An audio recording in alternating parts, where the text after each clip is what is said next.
Hoje eu vou te falar as 5 causas mais comuns de obstrução da via aérea no trauma. Meu nome é Daniel Pinheiro, eu sou cirurgião e já vi muita obstrução de via aérea e certamente vocês vão ver muitas obstruções de vias aéreas. E eu vou começar já falando a primeira, a principal e a causa mais comum de obstrução de via aérea. É a queda da língua. Parece bobo. Ah, mas é só isso que aconteceu? É só isso que aconteceu, caiu a língua. Igualzinho acontece com uma pessoa que ronca à noite, que dorme de barriga para cima e essa base aqui da língua acaba caindo, dando uma leve comprimida na traqueia e a respiração acaba ficando ruidosa. Só que no trauma isso está acontecendo não porque a pessoa está dormindo, está acontecendo porque a pessoa sofreu um trauma e tem algum problema, alguma alteração neurológica, algum rebaixamento de nível de consciência que pode ser transitório ou até mais longo, mais permanente, mas isso está fazendo com que a musculatura dessa região fique fraca e caia e comprima a traqueia e cause uma pequena obstrução até uma obstrução total da via aérea. Isso é muito comum acontecer. Todo paciente com rebaixamento de nível de consciência vai ter algum grau de obstrução de via aérea por queda da base da língua.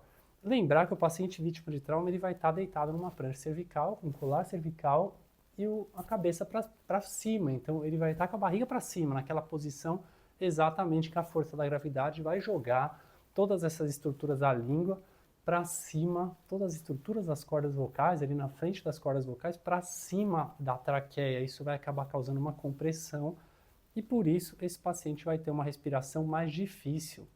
E aí, se a gente contar que ele pode ter outras alterações, algum sangramento, alguma coisa que diminua a perfusão cerebral, isso pode dificultar ainda mais a respiração. E também, da mesma maneira que isso pode parecer simples, é simples de se resolver. Como que você vai resolver? Fazendo o contrário do que a força da gravidade está fazendo, colocando as coisas para frente. Como que a gente chama isso? A gente chama duas manobrinhas básicas que o ATLS preconiza, que é o chin lift, que é você levantar o queixo do paciente, e o jaw thrust, que você vai tracionar a mandíbula para frente. Então você vai fazer isso simultaneamente com a sua mão. Vai tracionar o queixo para frente e levantar a mandíbula. Na hora que você faz isso, imediatamente você vai notar que o paciente começa a respirar melhor. Claro que esse paciente vai estar com uma máscara de oxigênio, porque todo paciente que chega com trauma recebe uma máscara de oxigênio e você já vai ter pedido para a enfermagem fazer isso, ou até já vai ter feito, faz parte do A, e faz parte do A também manobras de desobstrução de via aérea. Depois que você faz isso e nota que o paciente está respirando melhor por causa das suas manobras, você solta e observa se aquilo volta. Se você soltar e ele voltar a respirar ruidosamente, você vai tentar colocar uma cânula de Guedel no paciente. Cânula de Guedel é uma cânula plástica que entra pela boca, fica na base, não entra totalmente, vai até a entrada da orofaringe e essa cânula vai manter essa manobra que você fez, vai manter a língua e as estruturas ali da base da língua para frente, mantendo o paciente respirando. E aí a gente já chega num outro ponto. Se o paciente aceitar um Guedel, imagine enfiar um negócio na sua boca que vai até a entrada da sua garganta, você vai querer vomitar, vai ter reflexo de vômito, não vai tolerar aquilo. Se o paciente tolerar aquilo sem nenhuma reação, você já sabe que é um paciente que vai precisar de uma via aérea definitiva, porque sem o Guedel ele não está respirando bem. E qual o problema de eu manter o Guedel e passar para o B? Ou manter alguém ali tracionando e passar para o B? O problema é que eu mantive a via aérea pérvia, mas ao mesmo tempo que a via aérea está pérvia para o ar, ela está pérvia para algum vômito, alguma secreção, algum sangramento que tenha, porque o paciente está sem reflexo de vômito, sem reflexo de deglutição. A glote dele não vai fechar por causa disso. Então, você precisa estabelecer uma via aérea definitiva num paciente que tenha que consiga aceitar o Guedel, que você consiga colocar a cânula orofaríngea e ele aceite isso. Então, primeira, principal e mais comum causa de obstrução da via aérea no trauma, queda da base da língua. Tudo bem? Segunda causa de obstrução de via aérea, sangue ou secreções na via aérea. Então, o paciente que sofreu acidente é muito comum ele bater o rosto, quebrar algum dente, bater a cabeça, sofrer algum corte, ou durante a pancada, às vezes ele morde a língua, alguma coisa que sangre para dentro da orofaringe e cause algum problema, uma laceração dentro da boca, dentes quebrados, alguma coisa que pode acontecer, até sangramentos gastrointestinais, sangramentos da própria traqueia, sangramentos nasais que vão ali para trás.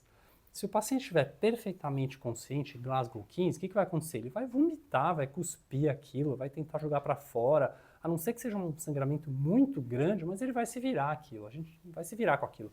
A gente já teve sangramento nasal, a gente sabe, você cospe, você engole, você não vai se engasgar e parar de respirar por um sangramento nasal. Mas seu paciente, além de poder estar sangrando muito, ele pode ter alteração neurológica, ele pode não estar consciente totalmente, ele sofreu um trauma. E além disso, lembra da posição que ele está ali com o colar cervical, com a cabeça para cima, ele não consegue virar de lado, cuspir, nem deve fazer isso aí. Então, essa secreção, desde vômito até sangramento, até líquido que ele tenha vomitado ali, esteja dentro da boca, isso pode e vai obstruir a via aérea em grande parte dos pacientes. Então, essa é a segunda causa de obstrução. Como que eu vou me livrar disso? Aspirador. Eu vou colocar um aspirador e aspirar a boca do paciente, aspirar a secreção, às vezes até aspirar o nariz. Isso eu posso fazer antes de uma intubação orotraqueal ou até se eu não for intubar o paciente, a primeira coisa que eu vou fazer é aspirar, porque às vezes aquele sangue está obstruindo a via aérea. Então, uma causa simples também, uma causa boba, mas que causa muito problema. Eu vou aspirar.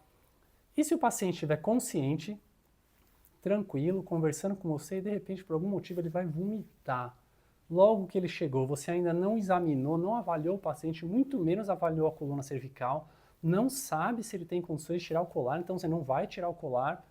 Como que você vai fazer? O paciente vomitar, ele vai vomitar e vai aspirar o vômito dele, ele está com a cabeça voltada para cima. O que você vai fazer? Vai deixar ele virar a cabeça? E se ele tiver um trauma cervical?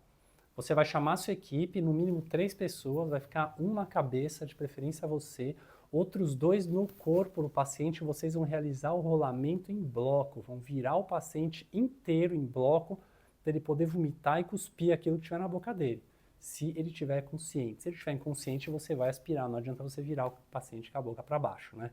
Então, essas manobras de virar o paciente, a gente vai passar para vocês aulas práticas em que a gente vai demonstrar como que isso é feito. É simples, é fácil, mas precisa ter uma coordenação em equipe, senão não funciona, tá? Então essa é a segunda maior causa de obstrução de via aérea, secreções na cavidade oral. Terceira maior causa de obstrução de via aérea, corpo estranho. Então a gente falou na segunda causa de líquido, secreção, a terceira é corpo estranho. O que pode ser um corpo estranho? Qualquer coisa.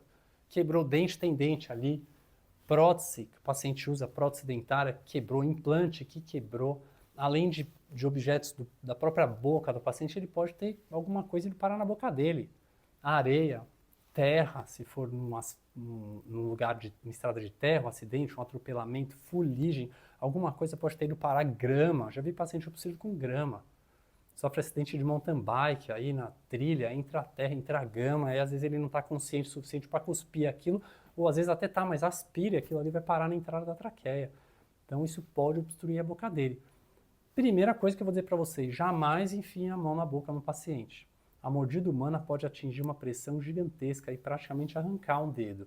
E o paciente pode até não morder você de propósito, mas pode ser um reflexo, e ele trava e morde, e você não só tem o seu dedo quase decepado, mas você não consegue tirar da boca do paciente. Ah, é uma situação muito extrema, você já viu isso acontecer? Não, nunca vi ninguém ter o dedo decepado por colocar a mão na boca do paciente, mas já vi bastante gente machucar os dedos, e aí na hora que você machuca a sua mão ali, você não sabe quem é aquele paciente, se ele tem alguma doença transmissível, alguma coisa, então você vai ficar preocupado com HIV e outros vírus que você possa pegar, infecção, a saliva humana pode infectar, tem muita bactéria, então você vai correr risco à toa. Por que à toa? Porque você tem muitas coisas que você pode usar para tirar alguma coisa da boca do paciente.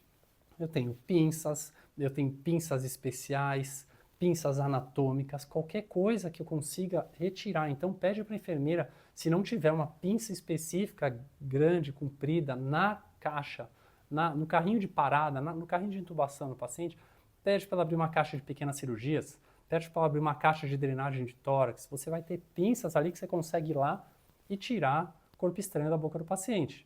Então, como que você vai fazer? Aspirar a primeira coisa para tirar a secreção, porque se tiver um corpo estranho, certamente vai ter secreção.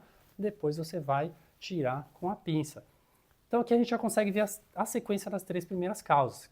O paciente está com a respiração ruidosa, está obstruída a via aérea, identifiquei a via aérea obstruída. Primeira coisa que eu vou fazer, manobras. Levanta o queixo, traciona a mandíbula, melhorou totalmente? Solto, voltou, coloco o guedel. Não melhorou totalmente, continua obstruída, o que eu vou fazer? Aspirador, aspirar a secreção que eu estiver vendo ali na cavidade oral. Aspirou, vi corpo estranho, eu vou colocar pinças e tirar o corpo estranho. Então, sabendo essas 3 causas, eu vou resolver a grande maioria das causas de obstrução de via aérea. Quarta principal causa de obstrução de via aérea, paciente queimado. Pode ser que você não atenda muitos pacientes queimados, mas o dia que você atender, você tem que estar preparado para isso, porque isso é o tipo de coisa que vai acontecer na sua cara sem você perceber. O paciente, quando ele chega queimado e já chega com a via aérea obstruída, todo mundo percebe, é uma loucura, pode ser que você não consiga entubar, ele pode ter um edema de glote muito grande, pode ser que precise de uma cricotireoidostomia, ele já chegou com o resgate, desaturando, mas esses são casos extremos. Muitos pacientes que sobrevivem a uma queimadura, em ambiente, principalmente quando pega fogo numa casa, algum ambiente onde o ar onde ele estava muito quente. O paciente chega para você, às vezes conversando, falando, mas você tem que observar os sinais de que ele pode ter uma queimadura de via aérea. Quais são os sinais? Queimadura de pelos do nariz, pelos da barba, queimadura de lábios, face, queimaduras dentro da cavidade oral. Tudo isso indica que ele recebeu um ar muito quente no rosto, às vezes até fogo no rosto, mas também indica que ele inalou um ar muito quente. E esse ar que vai entrar ali para dentro com 50, 60 graus de temperatura pode queimar toda a árvore traqueobrônquica dele, principalmente a região da garganta, ali, a região da glote, um pouco para baixo, a orofaringe. E na hora que você tem uma queimadura nessa região, a reação que essa região tem à queimadura é como a maioria dos tecidos, é um edema. Então isso vai inchar. Pode demorar alguns minutos ou até 1 hora, 2 horas para inchar totalmente, mas você tem que identificar esses sinais e preparar uma via aérea definitiva, porque depois que a glote fechar, não tem o que passe ali. Eu já vi glote fechada que você não consegue passar nem o fio guia, que deve ter mais ou menos 2 ou 3 milímetros de diâmetro. Não passa nada, o paciente está com a via aérea totalmente obstruída. E aí só uma via aérea cirúrgica vai salvar ele. Para não chegar nesse ponto, a gente vai observar esses sinais de queimadura de via aérea e também observar a respiração e fala do paciente. O paciente chega rouco para você, por que ele estaria rouco? Ele veio de um show de rock? Não. Às vezes veio, né? Mas às vezes não, cara. Estava em casa, pegou fogo no botijão de gás da casa dele, ele veio do incêndio e ele está rouco. Por que ele está rouco? Possivelmente ele inalou fumaça quente que está com um início de obstrução de via aérea. Você pode até dar medicamentos para diminuir esse inchaço, diminuir esse edema, deixar com máscara de oxigênio, deixar o leito, o dorso dele elevado para evitar tudo isso, mas você tem que estar esperto, porque se começar a aparecer uma suspeita inicial de obstrução de via aérea, você precisa estabelecer uma via aérea definitiva nesse paciente. Ah, o cara está conversando comigo, eu vou entubar? Vai. Você vai sedar esse paciente, você vai entubar para proteger a via aérea. Você pode até manter entubado 12 horas, às vezes 24 horas, para manter a via aérea pérvia antes que ela obstrua, você não consiga fazer nada. Tem que fazer uma crico de urgência, que o paciente pode saturar, pode ter lesão cerebral, principalmente se for mais idoso, pode ter AVC. Então você não quer chegar na emergência. Você quer fazer as coisas na urgência, quer dizer, com um pouco mais de calma. Então, observe sinais de queimadura de via aérea, porque a queimadura de via aérea é uma grande causa de obstrução de via aérea. Essa é a nossa quarta causa. Quinta causa de obstrução de via aérea que eu vou colocar para vocês aqui, que também é muito importante. Trauma cervical ou trauma de tórax que leve a um hematoma cervical e desvie a traqueia. Várias coisas podem desviar a traqueia, inclusive um pneumotórax hipertensivo vai desviar a traqueia para o outro lado. Esse desvio de traqueia pode tirar ela do eixo e causar uma pseudo-obstrução de via aérea até uma obstrução total. Se você somar isso a um paciente que pode estar rebaixado, pode estar inconsciente, pode estar com queda da língua, pode estar com secreção, com corpo estranho, tudo, e aí para azar dele ainda está queimado, né? É difícil, né? Mas ele pode estar com todas essas alterações ali dentro, né? Imagina só você numa situação dessa, com a traqueia desviada, um hematoma cervical. Como que você vai tratar isso aí? Você tem que identificar, por isso que faz parte do A, abrir o colar cervical e olhar para a traqueia do paciente. Ah, o que é o A? O A é proteção na coluna cervical, ótimo, já está protegida, está tudo certo ali. E avaliar via aérea, via aéreas pérvidas. Então, se a minha via aérea tiver qualquer suspeita de não estar pérvida, eu preciso abrir o colar cervical segurando a cabeça do paciente e olhar se a traqueia está perfeitamente posicionada, se eu não tenho nenhum hematoma cervical, principalmente um hematoma em expansão. Esse hematoma pode ser um trauma, tem vários vasos no pescoço. O pescoço é uma região muito vulnerável do ser humano. Então pode ter um trauma ali, ou pode ter um trauma torácico de mediastino que dissecou e está dissecando ali e desviando a traqueia. Então você precisa avaliar isso. E como que eu vou tratar isso aí? Aí vai variar da causa, né? Se for um pneumotórax hipertensivo, eu vou puncionar e depois drenar o tórax. Se for um hematoma cervical grande em expansão, isso é cirúrgico. Mas eu preciso entubar o paciente, estabelecer uma via aérea definitiva antes que aquele hematoma desloque na traqueia a ponto de eu não conseguir nem entubar o paciente. Então faz parte da minha avaliação inicial no A, avaliar a posição da traqueia, tá? Então aqui eu falei para vocês as 5 principais causas de obstrução de via aérea. A gente pretende fazer vídeos mais práticos, mostrando os materiais, mostrando as manobras em paciente, manequim, de como vocês vão fazer isso no trauma. Então aqui foi só um vídeo teórico. Espero que vocês tenham gostado. Curtam o nosso vídeo, se inscrevam na nossa página. Se tiverem sugestões de outros vídeos, comentários, podem deixar aqui nos comentários. E até o próximo vídeo.